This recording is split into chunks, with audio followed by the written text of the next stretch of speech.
देखिए, रैलियों और दौरों से अब हिमाचल की जनता बेवकूफ़ नहीं बनेगी। हिमाचल की जनता इस बार वोट करेगी काम की राजनीति को। इन्होंने ना तो स्कूल बनाए, एक कमरा तक इन्होंने बनाया नहीं, बच्चों की एजुकेशन को इन्होंने ख़राब करके रखा है। अब रैलियाँ करके क्या होगा? गाजी रैलियों की बात की है तो कहीं ना कहीं केजरीवाल जी की रैलियाँ भी की गई हैं। चंबी ग्राउंड की बात करें या कुल्लू की बात करें या मंडी की बात करें, लगातार उनके द्वारा भी रैलियाँ की जा रही है। तो इसको तो इस बार का चुनाव जो है वो मुद्दों पे होगा, काम पे होगा। गाजी अगर कांगड़ा चंबा की बात करें तो हाल ही में काफ़ी चर्चाओं में जो है गद्दी समुदाय के जो 6 उपजातियाँ वो चर्चाओं में रही है, अपनी लगातार मांग कर रही है कि उनको जो है गद्दी नाम का दर्जा हो जो है दिया जाए। हाल ही में आपको ज्ञात होगा कि जिलाधीश कांगड़ा के कार्यालय के बाहर जो है काफ़ी भारी संख्या में जो था वहाँ पे गद्दी समुदाय के लोग निकलते हुए। तो देखिए, ये पहले ये बोलते थे कि ये फ्री की राजनीति है, केजरीवाल जी फ्री की राजनीति करते हैं। आज जयराम जी को क्या सूझा कि 125 यूनिट इलेक्ट्रिसिटी फ्री हो जाएंगे, 50% जो किराया माफ़ हो जाएगा। आम आदमी को आप चुनोगे, आम आदमी को आप लेके आओगे, काम करने वाले आदमी को लेके आओगे, आप उसके साथ कभी भी नहीं सकते। लेकिन हम तो उल्टा कहते हैं कि इलेक्शन के बाद आपने हमारे पास नहीं आना, हम आए। आज जो हमारा एरिया है ज्वालामुखी विधानसभा क्षेत्र है, इतने सालों से जब से हम आज़ाद हैं लोग वोट डाल रहे हैं, सरकारें चुनते हैं, लेकिन आज तक हम यहाँ पे अच्छे से डिलीवरी नहीं कर रहे। हम भी जनता का साथ है। आप केजरीवाल जी को कॉपी कर रहे हो लेकिन वो भी सही तरीके से नहीं कर रहे, तो ये दुर्भाग्य है। ऐसे में जिस प्रकार से ईडी द्वारा जो गिरफ्तारी स्वतंत्र जैन की होती है आपके प्रदेश प्रभारी हिमाचल प्रदेश के, उसके बाद जो है सिद्धू मूसेवाले की सरेआम पंजाब में हत्या कर दी जाती है, उसके लिए कहीं ना कहीं प्रभाव जो है हिमाचल प्रदेश में आपको लगता है इसका पड़ेगा? मैं और आप क्यों कमाते हैं ताकि हमारे बच्चों को हम अच्छी शिक्षा दे सकें, लेकिन हिमाचल में इन्होंने सरकारी व्यवस्था का और स्पेशली प्राइमरी एजुकेशन का बेड़ा गर्क। रोजगार देने में भारतीय जनता पार्टी जो है पूरी तरह से विफल है। आज 14 लाख से ऊपर हिमाचल के युवा जो है वो बेरोजगार हैं, क्लासें 5 हैं, अध्यापक। और उस अध्यापक को एक और काम दिया है, वो मिड डे मील के चार्ट्स बनाने में बिजी है। कैसे काम करेगा? अध्यापक बहुत अच्छे हैं, वेल क्वालिफाइड हैं। आज हमारा विश्वास जो है सरकारी इंस्टीट्यूशन से ख़त्म हो चुका है। ना तो हम सरकारी स्कूल्स में अपने बच्चों को पढ़ाना चाहते हैं, ना तो हम सरकारी हॉस्पिटल्स में अपने संबंधियों का, अपने रिश्तेदारों का, अपने बच्चों को वहाँ पे इलाज के लिए लेके जाना चाहते हैं, क्योंकि हमें विश्वास नहीं। हिमाचल के युवाओं का सबसे ज़्यादा कंट्रीब्यूशन आर्मी में होता था, इन्होंने भर्तियाँ ही नहीं की 2 साल से। बोला कि रैलियाँ कर रही हैं, प्रधानमंत्री को बुलाया जा रहा है, ये किया जा रहा है, अब काम कर लो। ये ईडी बीजेपी के नेताओं के ऊपर क्यों नहीं बैठती? ये ईडी 34,000 करोड़ का अभी घोटाला हुआ रिसेंटली, बहुत बड़ा घोटाला। तब ईडी कहाँ थी? तब सीबीआई कहाँ थी? तब हमें पता चलता है घोटाला हुआ और उसके ऊपर चर्चा भी नहीं होती। ये आपकी बनती है, चलो काम करवाना है। क्यों? वोट तो हमने डाला था ना, हम डायरेक्ट क्यों नहीं जा सकते? ये बड़े नामों की समस्या। विधानसभा के चुनाव नजदीक आ रहे हैं और ऐसे में कहीं ना कहीं हर एक पार्टी जो है सक्रिय होती हुई नजर आ रही है। राजनीति परीक्षा में उत्तीर्ण होने की हर एक प्रयास जो है विभिन्न पार्टियां कर रही हैं और देखना यह होगा कौन सी पार्टी जो है सत्ता में आती है। अगर बात करें वर्तमान सरकार की तो मिशन रिपीट का सपना जो है वो पूरा हो पाता है, या कांग्रेस पार्टी की सरकार सत्ता में आती है, या आम आदमी पार्टी जो है वो सत्ता ले जाती है। अब देखना यह होगा किस प्रकार से आगामी रणनीति जो है रहती है। परंतु फिलहाल की बात करें तो ज्वालामुखी विधानसभा क्षेत्र में मौजूद हैं और हमारे साथ आम आदमी पार्टी के कार्यकर्ता और प्रदेश अध्यक्ष जो है पर्यटन विंग के वो मौजूद है। साथ ही में प्रवक्ता भी जो है इनको हाल ही में बनाया गया, तो कुछ बातचीत इनसे करेंगे किस प्रकार से जो है आगामी चुनावों को देखते हैं और किन किन मुद्दों को मद्देनजर रखते हुए जो है आम आदमी पार्टी की सरकार हिमाचल प्रदेश में बन सकती है।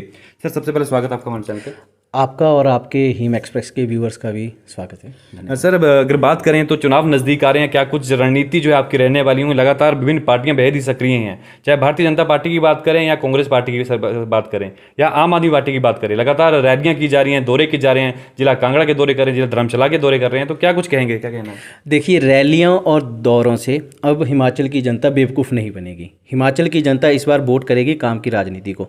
इन्होंने ना तो स्कूल बनाए, एक कमरा तक इन्होंने बनाया नहीं, बच्चों की एजुकेशन को इन्होंने ख़राब करके रखा है। अब रैलियां करके क्या होगा? क्या जनता रैलियों से इनके साथ चलेगी? इनकी कुर्सियां खाली रहती हैं। आप देखिए जनता क्यों केजरीवाल जी के साथ चल रही है, क्योंकि हम मुद्दों की बात कर रहे हैं, हम स्कूल की बात कर रहे हैं, हॉस्पिटल्स की बात कर रहे हैं। तो इस बार का चुनाव जो है वो मुद्दों पे होगा, काम पे होगा। जी जी। अगर जयराम की बात करें तो हाल ही में जो था, जैसे कि आपको ज्ञात है कि 50% डिस्काउंट जो है, छूट जो है किराए पे दी गई है, तो उसको लेके कहीं ना कहीं जो है आम आदमी पार्टी और कांग्रेस पार्टी जो है लगातार तंज निशाना साध रही है, तो उसको लेके क्या कहेंगे आप? देखिए, ये पहले ये बोलते थे कि ये फ्री की राजनीति है, केजरीवाल जी फ्री की राजनीति करते हैं। आज जयराम जी को क्या सूझा कि 125 यूनिट इलेक्ट्रिसिटी फ्री हो जाएंगे, 50% जो किराया माफ़ हो जाएगा।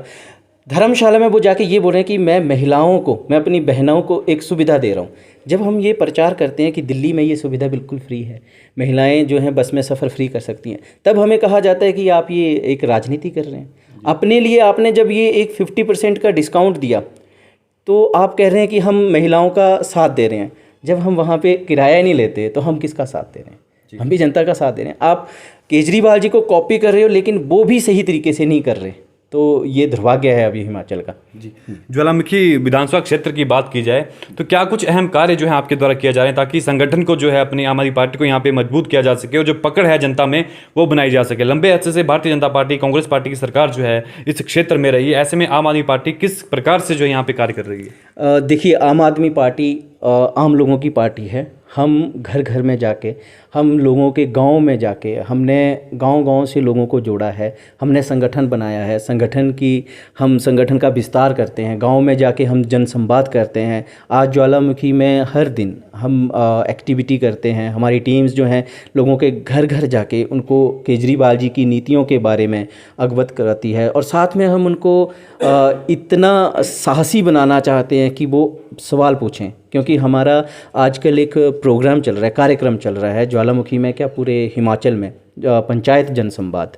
इन जनसंवादों में हम क्या कर रहे हैं, लोगों से बात कर रहे हैं, लोगों को एक प्लेटफॉर्म दे रहे हैं जिस पे वो अपने नेताओं से, पार्टी के कार्यकर्ताओं से बात कर सकें, उनसे सवाल पूछ सकें, अपने एरिया की समस्याएं बता सकें। जैसे ये समस्याएं हमारे सामने आ रही हैं, हम उन समस्याओं को जिस स्थान पे रखना होता है हम उस स्थान पे रख रहे हैं, सरकार के सामने रख रहे हैं। तो इस तरीके से हम लोगों के बीच जा रहे हैं, घर घर में, गांव गांव में लोगों के बीच जा रहे हैं। जी। अगर आम आदमी पार्टी की बात करें तो किन मुद्दों को मद्देनजर रख के जो है आप चुनाव लड़ेंगे, या चुनावी परीक्षा की बात करें तो कहीं ना कहीं उत्तीर्ण करने में हर एक प्रत्याशी लगा हुआ है, चाहे कांग्रेस की बात हो या भाजपा की बात हो। अब आम आदमी पार्टी भी कहीं ना कहीं सक्रिय हुई है, तो क्या कहेंगे इस बारे में, क्या लगता है आपको? आम आदमी पार्टी, देखिए, जिन मुद्दों पे इलेक्शन लड़ेगी वो आम जनता के और हर रोज़ के परेशानी के सबब हैं, वो मुद्दे हैं। आज हर आदमी बच्चों की पढ़ाई को लेकर चिंतित है। मैं और आप क्यों कमाते हैं? ताकि हमारे बच्चों को हम अच्छी शिक्षा दे सकें। लेकिन हिमाचल में इन्होंने सरकारी व्यवस्था का और स्पेशली प्राइमरी एजुकेशन का बेड़ा गर्क कर दिया है। वहाँ पे स्कूल्स के 2 कमरे हैं, क्लासें 5 हैं, अध्यापक 1 है। कैसे चलेगा? और उस अध्यापक को एक और काम दिया है, वो मिड डे मील के चार्ट्स बनाने में बिजी है। वो कैसे काम करेगा? अध्यापक बहुत अच्छे हैं, वेल क्वालिफाइड हैं, लेकिन उनकी उस काबिलियत का सरकार सही से उपयोग नहीं कर रही। क्योंकि एक, ना तो उनको इंफ्रास्ट्रक्चर दिया जा रहा है, ना उनको सही से व्यवस्था दी जा रही है ताकि वो हमारे बच्चों को पढ़ाएं।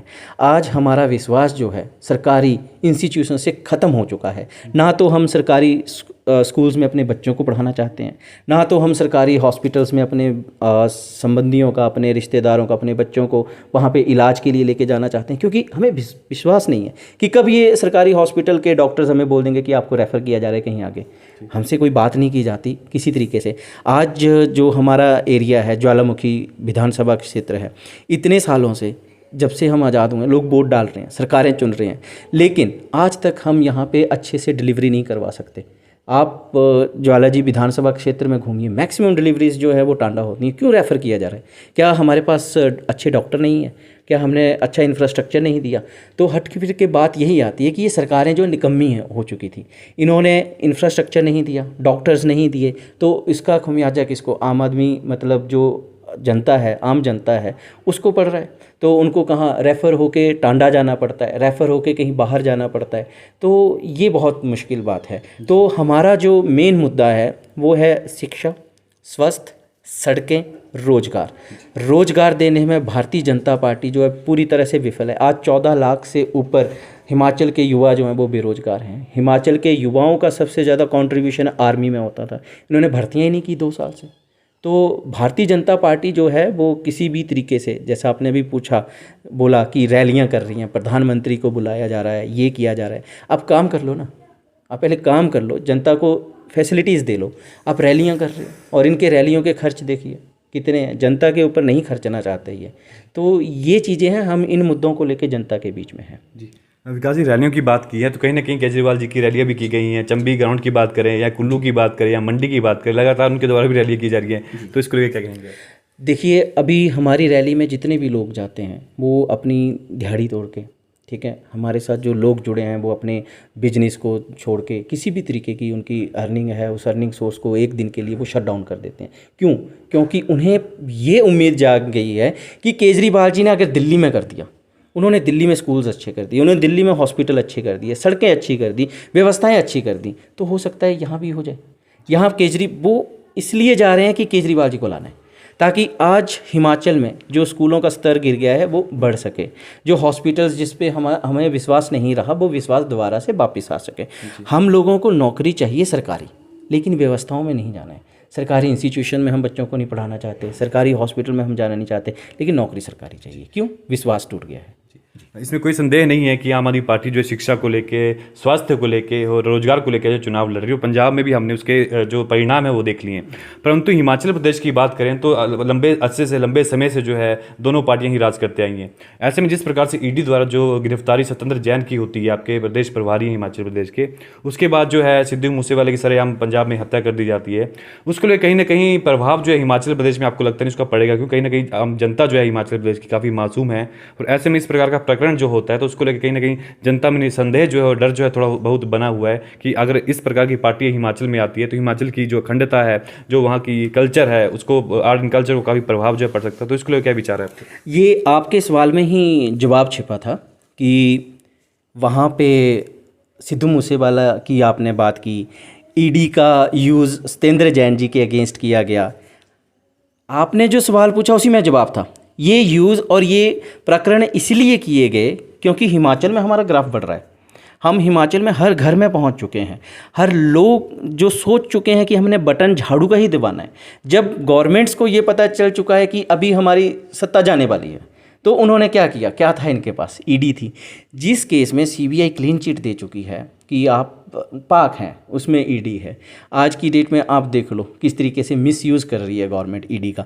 ये ईडी क्या हमारे नेताओं के लिए है? ये ईडी बीजेपी के नेताओं के ऊपर क्यों नहीं बैठती? ये ईडी 34,000 करोड़ का अभी घोटाला हुआ रिसेंटली, बहुत बड़ा घोटाला। तब ईडी कहाँ थी? तब सीबीआई कहाँ थी? तब हमें पता चलता है घोटाला हो गया और उसके ऊपर चर्चा भी नहीं होती। और आप एक छोटी सी बात होती है तो सत्येंद्र जैन जी को आप कहीं से ले जाते हो और आप आगे बात भी नहीं करते हो कि वहाँ पे क्या है। रही बात मूसे जी वाला, उनकी हत्या पे हमें बहुत अफसोस है और हम भी उनके गाने सुनते हैं, फ़ैन थे उनके। तो ऐसा नहीं है, वो यंग थे, अभी उन्होंने पूरा ये करना था, पर ये गलत चीज़ें हैं। किसी की मौत के ऊपर राजनीति करना बहुत गलत है। उनके साथ जो हुआ वो दोषी आज जेल में, भगवंत मान जी ने उनको जेल में डाला है जी। और इसको अगर वो एक चुनावी मुद्दा मानते हैं तो मुझे लगता है कि वो हिमाचल की जनता को गुमराह कर रहे हैं। पर हिमाचल की जनता गुमराह नहीं होगी, क्योंकि चुनावी मुद्दे हैं हमारे एजुकेशन, हेल्थ, बेरोजगारी जो है और सड़कें, ये हमारे चुनावी मुद्दे हैं, बाकी नहीं है जी। तो कहीं ना कहीं मनीष सिसोदिया को लेकर भी कई विवादों में वो रहे हैं, उसको लेकर भी कहीं ना कहीं राजनीति जो है होती हुई नजर आ रही थी। तो उसको लेकर क्या कहेंगे आप? नहीं, ऐसा देखिए, वो मैंने आपको क्या बोला कि मोदी जी के पास क्या है? सीबीआई और ईडी। वो यही डर दिखा सकते हैं कि या तो ये मत करो, मैं इनको भेज दूंगा आपके घर। आप भेजिए, जिस तरीके से आपने भेजना है भेजिए, हमें कोई डर नहीं है। हम तो, हमारे नेशनल लीडर भी बोलते हैं, एक बार आप इकट्ठा करिए पूरी आम आदमी पार्टी के जितने कार्यकर्ता हैं सबको, एक बार ईडी सीबीआई जेल में रखने आप रख लो, हम रेडी हैं जाने के लिए। फिर हमारे ऊपर जितने भी केसेस हैं, आप हमारे घर छानना चाहते हैं घर छान लो, ऑफिस छानना चाहते हैं ऑफिस छान लो, गाड़ियाँ देखना चाहते हैं देख लो, फिर हमें बाहर निकालते जाओ कि हाँ आप क्लीन चिट देखें कि आप साफ़ हैं, आप जाइए। फिर हम इलेक्शन तो लड़ें एटलीस्ट, ये इस तरीके के ये पखंड से ना निकलें। तो ये एक बार अगर बीजेपी ऐसा कर ले तो हम रेडी हैं उसके लिए। हमें बोलिए कब आना है, हम आ जाएंगे। अगर चुनावों की बात करें तो अभी तक कोई ऐसा बड़ा चेहरा जो है आम आदमी पार्टी के पास नहीं, जिसको मद्देनजर रखते हुए जो है जनता वोट करेगी। क्योंकि अगर बात करें अन्य पार्टियों की तो काफ़ी बड़े बड़े चेहरे उनके पास हैं। बात करें आम आदमी पार्टी की, हाँ ये बात सत्य है कि आम आदमी पार्टी आम इंसान से ही जो हमने अगर अन्य नेताओं की बात करें, उनके ये बयान थे कि आम लोग ही जो है नेता बनेंगे। पर आपको लगता है कि बड़ा चेहरा होना बहुत आवश्यक है ताकि जो जनता का विश्वास है वो बना रहे? नहीं आवश्यक है। इन्हीं बड़े चेहरों ने तो लूटा है हमें, इन्हीं बड़े चेहरों से तो विश्वास क्या है हमारा। बड़े नाम, कहीं से नाम किस नाम से शुरू हो रहा है, सरनेम ये है, ये इस नेता का बेटा था, ये इस मिनिस्टर का बेटा था, ये मुख्यमंत्री का बेटा है। इन्हीं पे तो विश्वास नहीं बना। आज की डेट में मुख्यमंत्री चन्नी जी को जिसने हराया, नाम याद है आपको? नहीं याद होगा, किसी को याद नहीं होगा, क्योंकि वो क्या है, आम आदमी थे। आम आदमी पार्टी आम आदमी पे ही भरोसा रख रही है। वो एक ऐसा आदमी है जो 100 में, 1000 लोगों में, 10,000 लोगों में एक आम आदमी की तरह जाएगा। वो एक नेता के कल्चर को डेवलप नहीं करेगा, वो आम आदमी की तरह जाएगा। हमने एक जो गैप है, जो ये बड़े नामों का गैप है, किसी नेता से मिलना है, मंत्री से मिलना है, हमें क्या करना पड़ता है? एक बिचौलिया लेना पड़ता है कि आपकी बनती है, चलो काम करवाना है। क्यों? वोट तो हमने डाला था ना, हम डायरेक्ट क्यों नहीं जा सकते? ये बड़े नामों की समस्या है। आम आदमी को आप चुनोगे, आम आदमी को आप लेके आओगे, काम करने वाले आदमी को लेके आओगे, आप उसके साथ कभी भी मिल सकते हैं। लेकिन हम तो उल्टा कहते हैं कि इलेक्शन के बाद आपने हमारे पास नहीं आना है, हम आएंगे आपके पास। जैसे अभी हम आपके घर घर जा रहे हैं, गांव गांव जा रहे हैं, इलेक्शन के बाद हमारी जिम्मेवारी है, हम आएंगे, आपको एक नई व्यवस्था परिवर्तित करके दे रहे हैं। तो ये बड़े नामों का हमें कोई ज़रूरत नहीं है। आम आदमी ही यहाँ से इलेक्शन लड़ेगा और आम आदमी इलेक्शन जीत के हटेगा। विकास जी, अगर कांगड़ा चंबा की बात करें तो हाल ही में काफ़ी चर्चाओं में जो है गद्दी समुदाय के जो 6 उपजातियां वो चर्चाओं में रही है, अपनी लगातार मांग कर रही है कि उनको जो है गद्दी नाम का दर्जा हो जो है दिया जाए। हाल ही में आपको ज्ञात होगा कि जिलाधीश कांगड़ा के कार्यालय के बाहर जो है काफ़ी भारी संख्या में जो था वहाँ पे गद्दी समुदाय के लोग एकत्रित हुए। तो आपको नहीं लगता कि आपकी आम आदमी पार्टी उनके लिए क्या कुछ कदम जो आपकी तरफ उठाने चाहिए ताकि उस समुदाय को जो एक बोलते स्थिरता मिल सके, एक साथ मिल सके, ताकि जो उनकी मांगें हैं वो पूरी की जा सके? देखिए, हम हर एक आदमी के साथ हैं, लेकिन ये एक कानूनी प्रक्रियाएं होती हैं, ठीक है जी। जो भी कानूनी प्रक्रियाओं के तहत चलेगा, सुप्रीम कोर्ट है हमारे पास, हाई कोर्ट्स है, सारी चीज़ें हैं। जैसे वो उनके लिए कोई गाइडलाइन बनाएंगे, हम उनके साथ हैं, गाइडलाइंस के साथ हैं। कोई भी आदमी जिसको कोई दुख है, कष्ट है, हम उसके साथ हैं। लेकिन ये चीज़ें जो हैं ये चलती हैं कानूनी प्रक्रिया से, तो उसमें बैठा है सुप्रीम कोर्ट बैठा है, और हमें बहुत विश्वास है अपनी जुडिशरी पे। वो जैसे ही उनके लिए, और वहाँ पे ऑफिसर्स बैठे हैं, वो ये करेंगे, हम उसके साथ हो जाएंगे। आपके द्वारा क्या कुछ मतलब करने वाले हो उनके लिए? वो कोई भी हमसे सहयोग मांगेंगे, हम करेंगे उसके लिए। जी। तो अंत में क्या संदेश जो है अपनी जनता को आपको रहेगा? मेरा आपके चैनल के माध्यम से जनता को यही संदेश है कि आने वाले चुनावों में, जैसा कि मैंने अभी पहले कहा, बड़े नामों के पीछे मत जाइए। ये बड़े नाम पहले भी आपके नहीं हुए, ये आगे भी नहीं होंगे। इन्हीं नामों की वजह से हम आज दुख दर्द में हैं। सड़कें नहीं हैं, स्कूल्स अच्छे नहीं हैं, हॉस्पिटल अच्छे नहीं हैं, रोजगार नहीं है, और कहीं मतलब बेसिक सुविधाएं नहीं है हमारे पास। बड़े नामों के पीछे मत जाइए, आप आम आदमी के पीछे चलिए। आपको लगता है ये काम करेंगे, आप बेफिक्र होकर वोट डालिए। केजरीवाल जी की सरकार को यहाँ पे विजय बनाइए। केजरीवाल जी मेहनती, पढ़े लिखे आदमी हैं, काम करने वाले आदमी हैं। हम काम की राजनीति की बात करते हैं, हमें बाकी राजनीति जो है वो नहीं आती है। काम करने के लिए बोलिए, हम करेंगे। तो मेरा आपसे यही अनुरोध है कि आने वाले चुनावों में आप आम आदमी पार्टी को विजयी बनाइए, ताकि हम प्रदेश की जो सत्ता है उसको बदल सकें, लोगों की ज़िंदगी को खुशहाल कर सकें। जी, धन्यवाद। धन्यवाद। तो ये थे हमारे साथ विकास धीमान जी, ज्वालामुखी विधानसभा क्षेत्र के कार्यकर्ता और प्रदेश अध्यक्ष पर्यटक विंग के। कुछ बातचीत इनसे करना चाहिए किस प्रकार से जो है आगामी चुनावों को ये देखते हैं, क्योंकि इस बार अगर बात करें तो हिमाचल प्रदेश में जो विधानसभा के चुनाव होने वाले हैं बेहद ही ऐतिहासिक और बेहद ही हम कह सकते हैं कि आकर्षित होने वाले हैं, क्योंकि ऐसे चुनाव ऐसे पहले नहीं हुए होंगे। इससे पहले भी हम कहते आए हैं कि एक तीसरे विकल्प के रूप में आम आदमी पार्टी के ऊपर के सामने आई है, और 3 पार्टियां जो हैं उनमें जो है भागदौड़ होगी। अब देखना यह होगा कौन सी पार्टी जो है सत्ता में आती है। फिलहाल इस स्ट्रीम को अधिक से अधिक शेयर कीजिएगा ताकि हर एक नागरिक तक, हर एक युवा तक इस जानकारी जो है पहुंच सके। फिलहाल के लिए धन्यवाद। जय हिंद, जय भारत।